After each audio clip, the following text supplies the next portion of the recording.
juga ada ChatGPT. Ya, ChatGPT pasti.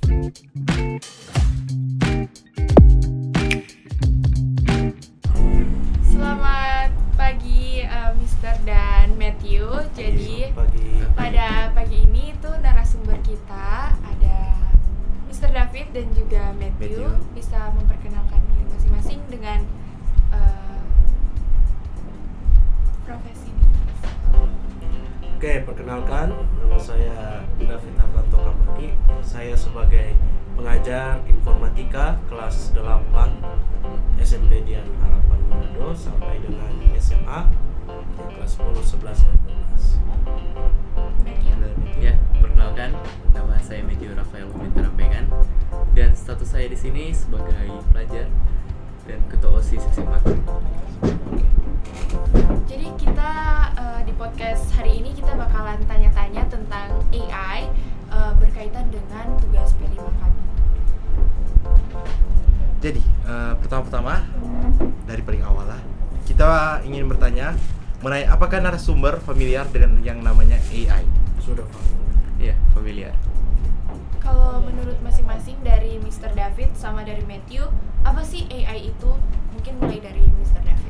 Oke, AI, Artificial Intelligence, atau kita bisa sebut sebagai kecerdasan buatan. Ya, ini memang sudah lama ya.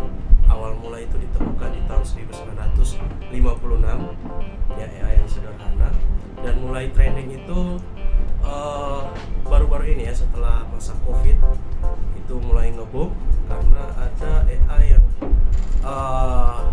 sangat membantu sekali kinerja manusia. Apa tuh? Seperti di bagian desain ada text to image.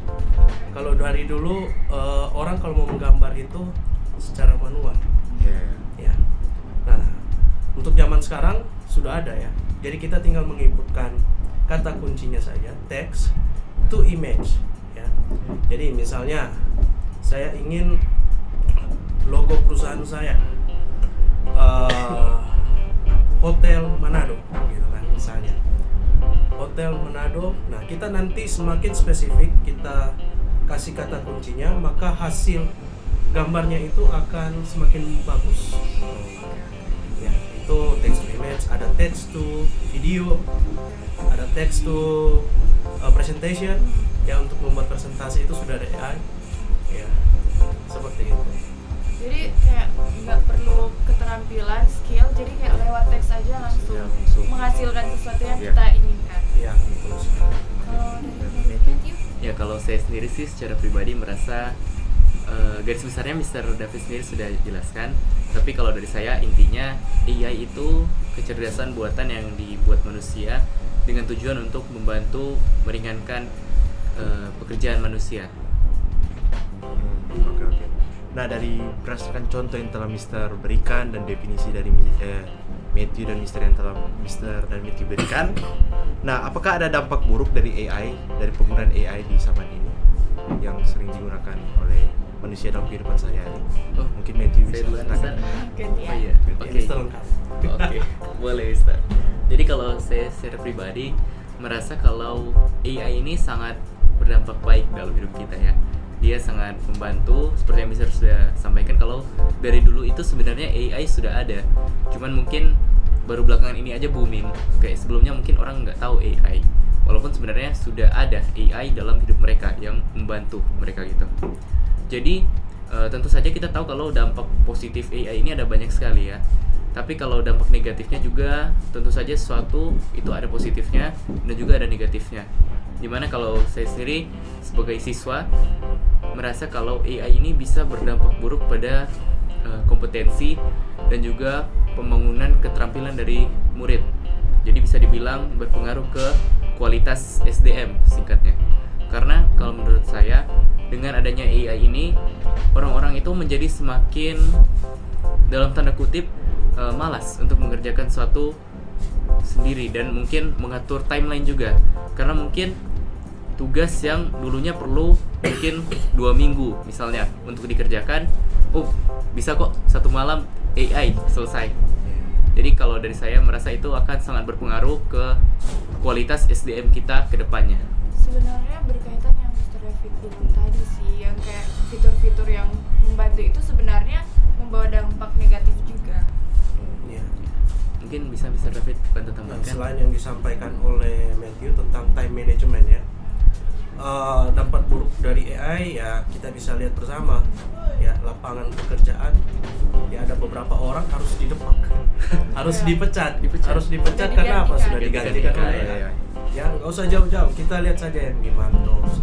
Ya kalau dulu kan ada yang tukang parkir, Oh ya memberikan stroke parkir, ya saat keluar dihitung berapa jamnya, dikasih uang kembalian. Ya sekarang sudah ada AI, sudah Tinggal ada tap. ya tinggal tap aja. Ada beberapa job sebenarnya sudah Ambil alih. diambil alih oleh AI. Ya ada juga yang sementara dikembangkan lagi, yaitu ya mungkin job driver. Berikut sudah tidak ada lagi mungkin yang bawa bawa mobil. mobil. Membawa mobil sudah ada AI. Yang bawa adalah AI sendiri. Karena apa? Dia mengetahui jalan mana yang lebih cepat, mana yang macet, ya pengeluaran bensin mana yang lebih hemat mungkin. Itu semua diproses di kecerdasan buatan. Kalau zaman sekarang ini yang kayak driver yang sudah tidak ada driver itu contohnya kayak Tesla mungkin ya. Iya, mobil listrik ya. Terus kalau dari Matthew sama Mister sendiri biasanya gunain AI itu untuk apa sih? Kalau saya sih lebih misalnya lagi jadi begini ya, dasar AI itu adalah hasil keputusan dari begitu banyak kumpulan-kumpulan data, ya big data. Kita kenalnya dengan big data atau cloud computing. Jadi otomatis itu bisa digunakan sebagai untuk pengumpulan informasi saja. Kalau saya biasa gunakan misalnya saya ingin mengajarkan materi di kelas 10 ya. Saya sering pakai kata kunci materi apa yang relevan dengan anak-anak di kelas 10. Maka di situ saya akan kasih pilihan-pilihan. Dan saya lihat apakah itu kontekstual dengan anak-anak di Tetap sekolah. disaring. Tetap Iya, disaring. disaring. Ya. Jadi tempat kumpulan informasi selain Google searching ya. Biasa kan googling. Sekarang googlingnya pakai AI. Gitu ya. Supaya dapat informasinya itu sesuai dengan apa yang kita mau. Contoh AI yang sering Mister gunakan apa? AI yang sering Mister gunakan untuk yang text to image itu Blue Willow. Ya, itu harus ada Discord dan ada promptnya di situ, kita inputkan kata-kata, nah itu langsung menampilkan gambar-gambar. Yang ilustratornya itu dari AI dan itu mungkin membantu di dalam pembuatan slide pembelajaran gitu ya. Dan juga ada ChatGPT ya. ChatGPT pasti sudah semua orang sudah pasti familiar menggunakan itu ya. Seperti itu ya. Baru ya itu saja sih untuk image dengan teks ya. Kalau dari Matthew? Oke, jadi kalau dari saya sendiri untuk penggunaan AI kurang lebih sama sih dengan yang bisa David sudah sampaikan. Mungkin dalam pengerjaan tugas-tugas itu biasanya kita pakai googling untuk searching informasi. Kita mencari daripada misalnya mencari di buku, kita bisa langsung cari gitu di internet. Kemudian juga bisa dibilang kalau ini pengalaman pribadi ya, sharing sedikit nggak apa-apa. Jadi kita merasa sebagai sebagai ketua OSIS kita itu biasanya kita coba ngide gitu, gimana ya biar kita membuat event yang seru gitu, terus temanya apa gitu. Ini pengalaman pribadi saya sendiri menggunakan yang namanya AI ya, yang sudah pasti kita familiar, ChatGPT. Jadi ChatGPT itu bagi saya sudah menjadi teman ngide bicara gitu. Jadi dari kumpulan data-data gitu, kayak kita tanya-tanya nih ke AI-nya, kira-kira apa yang bagus gitu, temanya kira-kira apa yang menarik, kegiatan apa gitu yang bisa menarik. Dan kenyataannya itu memang beberapa event-event yang sudah dirancangkan dan dijalankan itu memang dari ide-ide yang sudah didiskusi sama AI ini. Dan tentu saja nggak semua, ada juga yang diskusi dengan teman-teman dan juga ya tetap disaring seperti yang Rifa bilang, nggak semuanya serta merta diterima aja. Oke. Jadi berdasarkan jawaban dari Mr. dan Matthew, Mr. dan Matthew itu sudah kayak sering lah menggunakan AI, sudah familiar juga. Yeah. Nah, kesan pertama ketika menggunakan AI pertama kali dan Mr. dan Matthew mengenal AI dan menggunakannya itu kayak gimana? Kapan gitu mungkin? Ini AI dalam konteks ChatGPT atau googling? For the first time aja, kayak pertama kali kayak tahu AI itu. Iya. Bisa? Kesan pertama kali menggunakan AI 2020 ya 2020. Berarti soal Ya. Dan kesan pertama ya tadi sudah dinotis oleh Eva, kaget gitu. Oh, udah bisa sedetail ini ya. Lebih detail dari Googling Googling ya biasa. Nah, Ya, jadi itu sih kaget. Oh, bisa. kalau dari Matthew, Kalau kita sendiri sih nggak ingat ya kapan pertama kali pakai AI. Tapi waktu itu kesan pertamanya juga sama seperti Mister, kita kaget, mind blown gitu. Kayak dengan mudahnya AI ini bisa sangat membantu gitu. Informasi yang dulu harus kita mungkin ratusan halaman itu kita harus baca dulu, cari intinya, bisa dengan sekejap dia analisa datanya kemudian dirangkumkan. Tapi tentu saja itu perlu untuk kita saring lagi. Tapi kita rasa itu sudah sangat membantu meringankan beban waktu juga sangat menghemat waktu. Terus dengan adanya pop culture nih, kayak banyak orang sekarang mengandalkan AI. Is that a bad thing atau gimana? Kayak kalau sampai-sampai nanti kayak manusia itu replace sama yang namanya AI. Kalau saya bisa analogikan AI itu seperti kayak pisau ya. Pisau Bermata bisa dua. dipakai untuk memasak ya, kita Ya. memotong, mengupas, buah, ataupun bisa dipakai untuk menusuk orang lain, kejahatan. Ya sama juga AI ya. Ketika kita sudah kebergantungan dengan AI, tanpa kita sadari itu sudah menusuk-nusuk diri kita sendiri. Ya, Bukan- AI itu. Bukan ke orang lain, ke diri kita. Iya, juga. betul. Ada bakat kita yang sebenarnya kita bisa kembangkan, tapi karena AI Nah, ya, jadi malas. jadi malas. Kebergantungan itu ya. Sekarang orang bukan candu dengan narkoba, dengan rokok, tapi candu dengan AI. Ya. Jadi AI itu kalau langkah pertama ya minta hikmat dulu kepada Tuhan, berdoa. Ya, ketika menghadapi sesuatu ya, orang lebih mengandalkan siapa di zaman sekarang ini? Tuhan atau AI ya? Betul. Gitu kan? Minta hikmat kepada Tuhan ya. Berdoa, kemudian ya coba latih dulu. Jadi langkah pertama bukan pelarian ke AI ya, tapi langkah pertama berdoa. Langkah kedua usaha ya, berdoa dengan usaha sendiri apakah bisa. Kalau memang sudah tidak bisa ya kita pakai teknologi ya. Teknologi ini membantu, bukan sebagai kebutuhan, tetapi hanya alternatif lain. Jangan jadikan AI sebagai yang pertama ya. Kita sebagai umat yang beriman, pertama andalkan Tuhan, kedua lewat bakat dan Tuhan yang sudah berikan kepada kita itu kita kelola ya, dan disempurnakan dengan AI. Kurang lebih seperti itu. Ya, mungkin kurang lebih sama sih dengan Mister. Mungkin kalau dari Mister sudah menjelaskan lebih ke dari sisi alkitabiahnya. Mungkin kalau kita sendiri secara pribadi, kita melihat ke depannya itu, kalau AI itu tentu bisa berdampak baik dan buruk seperti yang sudah disampaikan tadi. Intinya tergantung manusia, penggunaan dari manusia ini. Kalau digunakan untuk hal yang seperti yang Mister tadi analogikan, kalau digunakan dengan baik bisa berguna untuk kita. Tapi kalau digunakan dengan tidak bertanggung jawab, itu akan bisa berdampak buruk untuk kita.